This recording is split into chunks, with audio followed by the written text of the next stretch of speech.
I was loading up my groceries that I bought into my car when a patrol car stopped right in front of mine. Initially, I thought it was my husband who saw me and stopped for a quick chat.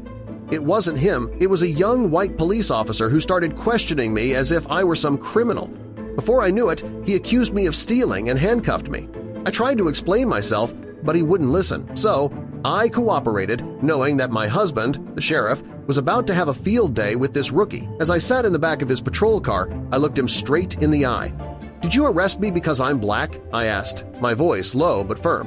He smirked back at me, shaking his head. "Using the race card, huh?" he replied arrogantly. I leaned back, mentally noting his dismissive tone. I couldn't shake the feeling that something wasn't right about all this. The tension in the car was palpable. Before we start, smash the like button and make sure to subscribe if you haven't, and hit that notification bell so that you won't miss any new stories. "I didn't steal, sir," I protested, keeping calm. "Please, show me your evidence." Lucas, the officer, chuckled, drumming his fingers on the steering wheel. "I caught you in the act," he insisted. And there were witnesses, too. I watched his face closely, noting the certainty in his voice. How could he possibly believe this nonsense? I was baffled, trying to process how buying groceries could somehow turn into this nightmare. My mind raced as I sat there. Had I forgotten to pay for an item? No, I was sure I hadn't. Even if I did that warrant such drastic action? Lucas seemed confident in his belief, but something just felt off. His words echoed through my mind like a bad dream. I shook my head, trying to figure out how this simple grocery run turned into such a surreal scene. Thankfully, the station wasn't far. I knew Davis, my husband, would be there, which gave me some relief. Lucas opened the door, guiding me out, acting like I was a notorious criminal instead of a woman running errands. The neighborhood felt like it was buzzing, each eye watching me as Lucas led me inside. I swallowed hard, knowing the chaos that awaited once Davis found out about this debacle. Lucas escorted me to the receptionist, asking for help in booking me in. Her eyes widened in disbelief. "Do you know who she is?" the receptionist asked, her voice trembling. Lucas looked puzzled, momentarily thrown off his game. It was clear that he hadn't realized the magnitude of his actions. Behind the desk, the air was thick with a silence that screamed louder than any words. My heart pounded, waiting for Davis's arrival. Before Lucas could answer, Davis stormed into the room, his face a mix of concern and anger. "Why did you arrest my wife?" he boomed, his voice echoing through the station. The atmosphere in the room shifted instantly. The rookie officer looked at Davis, visibly startled, and shuffled his feet. I stood there with mixed emotions, half relieved, half anxious, waiting for Davis to unravel this mess Lucas had created. Lucas stood frozen as Davis advanced, his eyes blazing. "You're telling me she stole?" Davis shouted, pushing past several desks to get to us. The rookie hesitated, glancing to his colleagues for backup. No one spoke up. The station seemed to come to a standstill, everyone's attention zeroed in on this tense showdown. Lucas's confident demeanor was now replaced by uncertainty as he tried to explain his actions to a very angry Davis. Standing between my husband and the officer, I felt my wrists aching from the cuffs. "This has to be a misunderstanding," I managed to say, still trying to wrap my head around the absurdity of it all. Davis looked from Lucas to me, his anger morphing into determination. He was ready to fight for the truth. We needed to uncover how things went so wrong. Lucas glanced around the room, his voice trembling. "I saw her," he stammered, "and others did too." The silence thickened. The rookie's facade was crumbling, and Davis was determined to expose him. Davis glared at Lucas, demanding, "You better have some goddamn proof, rookie!" The station fell silent. Lucas fumbled with his phone. "I have footage," he mumbled, swiping desperately. The room waited, tense, as the rookie tried to present evidence. "The manager confirmed it," Lucas said. "He said she slipped some meat into her purse. Davis wasn't convinced." "All right, let's bring in the manager now," he ordered. An hour later, Henry walked in, wiping his hands on a stained apron. "I know what I saw," he claimed, sounding more defensive than confident. I stood up, my heartbeat loud in my ears. "We talked for 5 minutes at checkout," I said, my voice firm. "You even helped me pack my bags." Henry hesitated, his face showing signs of being caught in a lie. Davis's instincts kicked in. "Why are you so nervous, Henry?" he asked. Henry fidgeted, swallowing hard. "Are you sure she stole?" Davis pressed. "You're prepared to swear to that?" Henry nodded quickly, but his eyes flicked nervously to Lucas. Doubt stirred in the room. Lucas sat stiff, avoiding everyone's gaze. Davis made a decision. "Let's review the store footage," he said. The room waited in anticipation. The footage showed me shopping normally. No sign of theft, just a regular day. Relief washed over me as the truth unfolded. The collective sigh in the room was palpable. Henry muttered something about another lady, but Lucas tried to back him up. "She probably took something before the cameras caught it," he said quickly. It was a weak attempt, and everyone knew it. Davis turned sharply to Lucas, his voice quiet but full of authority. "That's a serious claim," he said. "And you've got no proof, Officer Lucas." The room went silent, everyone waiting for Lucas's response. I crossed my arms and fixed Lucas with a steady gaze. "Are you lying to save your rookie badge?" I asked directly. The silence that followed was heavy. Lucas's face turned red, and he stayed quiet, trapped. Without another word, Davis nodded towards the door. "Let's talk outside," he said to Lucas, his voice low but firm. Once outside, Davis wasted no time. "You're in deep trouble," he said, frustration leaking through his words. Lucas, his bravado gone, looked like he was finally realizing the mess he'd made. Under the harsh sunlight, Davis pressed, "Tell me again what you saw her do."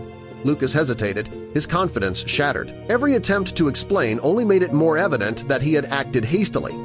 "Henry said she stole," Lucas admitted quietly. Davis's steady gaze remained unwavering as Lucas shrank under the weight of the truth. "You arrested her without seeing it yourself?" Davis snapped. Lucas tried to justify his actions, mumbling, "I trusted Henry. He swore he saw it." But Davis shook his head, understanding how badly Lucas had mishandled everything. Then Davis dropped the bombshell. "She's my wife, you fool!" The words drained all color from Lucas's face. I stood nearby, stunned, as Davis's revelation sank in. It was clear how one rookie mistake had spiraled into a mess that affected not only us but also Lucas's career. With a firm resolve, I spoke up. "I'll be filing a report, and it'll be thorough." Lucas stood there helplessly, and Henry peeked outside, looking visibly unwell. The truth was out, and the repercussions of Lucas's actions were clear. Court papers were filed, charges dropped, and hearings scheduled. Jasmine's lawyer was on top of everything, ensuring that justice was served. In the courtroom, Jasmine confronted Lucas directly. "You humiliated me in public," she said. "Without even asking a question, you cuffed me." Lucas struggled to meet her gaze, regret visible in his eyes. The courtroom went silent, the tension heavy in the air as Lucas's lawyer scrambled to shift the blame to Henry's testimony. The pressure was mounting. Lucas, sensing their plan crumbling, begged, "Please, man, I'll lose my job, my future." The desperation in his voice was evident, but Henry, trembling, finally spoke up. "She didn't steal. I never saw her steal anything." His admission shattered their story, and the truth echoed through the room, sealing their fate. Lucas blanched as the situation collapsed. In his final attempt to salvage something, he hissed, "Just stick to the story." But Henry, his truth now out, was resolute. The silence that followed made it clear there was no turning back. The truth had finally triumphed. Henry sat down, looking older than his 30 years, his slouched shoulders and weary eyes betraying the burden he carried. Henry walked hesitantly to the stand, sweat trickling down his collar. "Do you swear to tell the truth?" the judge asked, his voice booming. Henry nodded slightly, his tremors barely noticeable. "Did you see Jasmine steal anything that day?" my lawyer asked. The room held its breath. "No," Henry finally confessed, his voice cracking under pressure. "I didn't see her steal anything." Gasps rippled through the room, and I allowed myself a faint smile. The truth was out. Lucas slumped forward, burying his face in his hands. With the charges dismissed, I walked out of the courtroom, head held high. The whispers of a wrongful arrest faded behind me. I was vindicated, and the clear sky above reminded me of the justice served. Davis met me outside, pulling me into a tight embrace. We didn't need words to share the relief. Meanwhile, Henry disappeared from the scene, quitting his job the next morning without a fuss. The aftermath was swift. My lawyer immediately began preparing papers for damages and compensation. "He lied under oath," I told her, frustration clear. "Nearly ruined everything for me." By Friday, Lucas was fired. The news spread quickly, his reputation shattered. On Monday, Lucas's world shook again. Henry, unable to bear the guilt, released a statement admitting the lies. Court papers followed for Lucas, and the truth unraveled their plot. Everyone involved faced the consequences. Lucas felt the weight of his choices.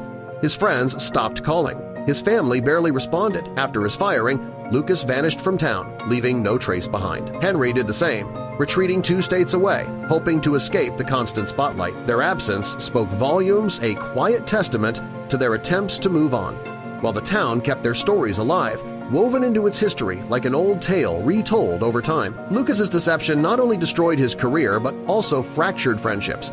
Watching the fallout, I realized that lies never remain small. Jasmine was cleared, her reputation restored, but Lucas's downfall was bittersweet, knowing his choices had led to this. The gossip slowly faded from town talk, but the impact on relationships was lasting. Lucas faced the consequences of his actions, losing his badge, and Jasmine countersued him. Justice had finally been served, and our community watched as truth triumphed. With the weight lifted, I focused on healing. Life became simpler, filled with the warm support of family and friends. Their love was a balm, soothing away the memories of the ordeal. It was time to move ahead, to find strength in the solidarity that surrounded me. Davis stood firmly by my side, his pride in my resilience evident. Together, we worked to ensure that such injustices wouldn't cloud anyone's life again. The lessons learned became a guide, a testament to our strength, showing that even in turmoil there could be growth, change, and prevention. In the end, truth prevailed, and my dignity was restored. The experience left me stronger, wiser, and more determined to stand for what was right. With each step forward, I felt a renewed sense of purpose, knowing that I had turned pain into power and found peace in the process.